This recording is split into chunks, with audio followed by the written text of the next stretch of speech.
Hello, നമ്മുടെ കേരളത്തിൽ എന്തൊക്കെയായി നടക്കുന്നതല്ലേ? എന്തൊക്കെ ഓരോ ദിവസം പത്രത്തിലൊക്കെ കാണുന്നത്. ഒന്നാമത്തെ ഇതിൻ്റെ എല്ലാം കാരണം ലഹരി ഉപയോഗമാണ്. അപ്പം ഞാൻ ഇന്ന് കണ്ടതിൽ ഒരു വളരെ മനോഹരമായ ഒരു വീഡിയോ നിങ്ങളെയും കാണിക്കാം. ഓക്കെ, കാരണം ഈ ലഹരിയാണ് എല്ലാത്തിൻ്റെയും മെയിൻ. എല്ലാ പ്രശ്നങ്ങളും ഉണ്ടാക്കുന്നത് തന്നെ ഈ കള്ളും കഞ്ചാവും ഒക്കെയാണ്. അപ്പം ഞാനൊരു ചെറുപ്പക്കാരനെ കാണിക്കാം കേട്ടോ. നമ്മൾ ശരിക്കും ഇതൊക്കെ കണ്ടു പഠിക്കണം. നോക്കണേ. 2 ദിവസം കൂടെ കഴിഞ്ഞാൽ കല്യാണമാണ്. നമ്മൾ സീറോ ഗോൾഡ് മാരേജ് ചെയ്യുന്ന പോലെ തന്നെ ഒരു സീറോ ആൽക്കഹോൾ മാരേജ് ആണ് നമ്മൾ നടത്താൻ ഉദ്ദേശിക്കുന്നതെന്നൊരു അപ്ഡേറ്റ് നിങ്ങളിലേക്ക് എത്തിക്കാൻ വേണ്ടിയിട്ട് മാത്രമാട്ടോ ഈ ഒരു വീഡിയോ ചെയ്യുന്നത്.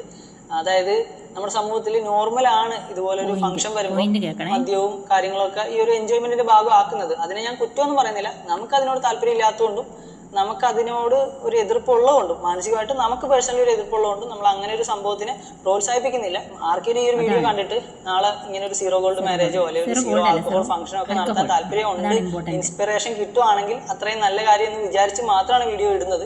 കണ്ടോ, ഇങ്ങനെ വേണം. ഇങ്ങനെ സീറോ ഗോൾഡ് മാരേജിനെക്കാട്ടിലും സീറോ ആൽക്കഹോൾ മാരേജൊക്കെ നമ്മുടെ നാട്ടിൽ ഉണ്ടാവണം. നമ്മുടെ ചെറുപ്പക്കാരൊക്കെ ഇതിന് മുന്നിൽ വരണം. ഇനി വേറൊരു വീഡിയോ കാണിച്ചു തരാം കേട്ടോ. നിങ്ങളിതൊക്കെ കാണണം. സമൂഹത്തിന് മാതൃകയാണിതൊക്കെ. ഏതോ 2 ചെറുക്കന്മാരായിട്ട് വന്നു.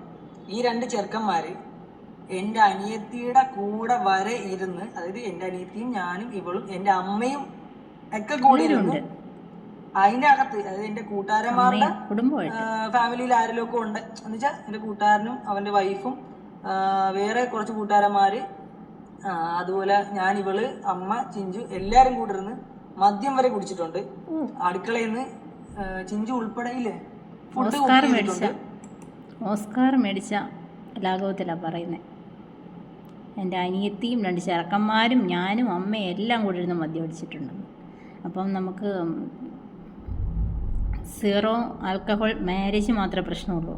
വീട്ടിലിരുന്ന് അടിക്കുന്നതുകൊണ്ട് കുഴപ്പമില്ല കേട്ടോ. പെങ്ങളുടെ കൂടെയൊക്കെ ഇരുന്ന് വീട്ടിലിരുന്ന് എല്ലാവരും കൂടെ അടിക്കുന്നത് ഒരു വൈബാന്നാണ് പറഞ്ഞു വരുന്നത്. എന്താണല്ലേ കേരളത്തിൻ്റെ അവസ്ഥ നോക്കണേ. അത് ഈ സീറോ ആൽക്കഹോൾ മാരേജ് എന്നൊക്കെ പറഞ്ഞ് പൊക്കി പിടിച്ചില്ലായിരുന്നെങ്കിൽ ഇതൊക്കെ സംഭവിക്കുന്നതാണ്. കുഴപ്പമില്ല. ഇതെല്ലാം ഒരേ ഇത് ഒരാൾ തന്നെ ഇങ്ങനെ ഓരോ സമയത്ത് മാറ്റി മാറ്റി പറയുന്നത് അതൊരു പ്രശ്നം തന്നെയാണ്. എന്താണല്ലേ ഈ പച്ചവീട്ടി പ്രഗ്നേഷൻ ഉണ്ടല്ലോ, ഒരു സംഭവമാണ്. ചിലർ വരുമ്പം ചരിത്രം വഴിമാറുമെന്ന് പറയുന്ന ഏകത്തില്ലേ, അതുപോലെ ഈ പെങ്കൊച്ച് വന്നതോടെ ഉണ്ടല്ലോ ചരിത്രം അങ്ങ് വഴിമാറി. മറ്റേ ഒരുമിച്ച് പ്രാർത്ഥിക്കുന്ന കുടുംബം ഒരുമിച്ച് നിലനിൽക്കുമെന്ന് ഞാൻ കേട്ടിട്ടുണ്ട്. പക്ഷേ ഒരുമിച്ചിരുന്ന് അടിക്കുന്ന കുടുംബം ഇതുപോലെ സോഷ്യൽ മീഡിയയിൽ വൈറലാകുമെന്ന് ഇതിലൂടെ അറിയാൻ കഴിഞ്ഞു. എൻ്റെ പരശുരാമ, പണ്ട് എറിഞ്ഞ ആ മഴ എനിക്ക് ഒന്നും കൂടെ തരാവോ? ആ മഴ വെച്ച് എനിക്ക് കുറച്ച് പേരെ ഒന്ന് ശരിയാക്കണം എന്നുണ്ട്. ഏതായാലും കണ്ടുപോയില്ലേ. അപ്പം കണ്ട നിങ്ങളും ഞാനും ആദ്യം ചെയ്യേണ്ടത് എന്താണെന്നറിയാവോ? ആദ്യം നമ്മൾ സാനിറ്റൈസർ എടുക്കണം, എന്നിട്ട് 2 കണ്ണിലും തേക്കണം.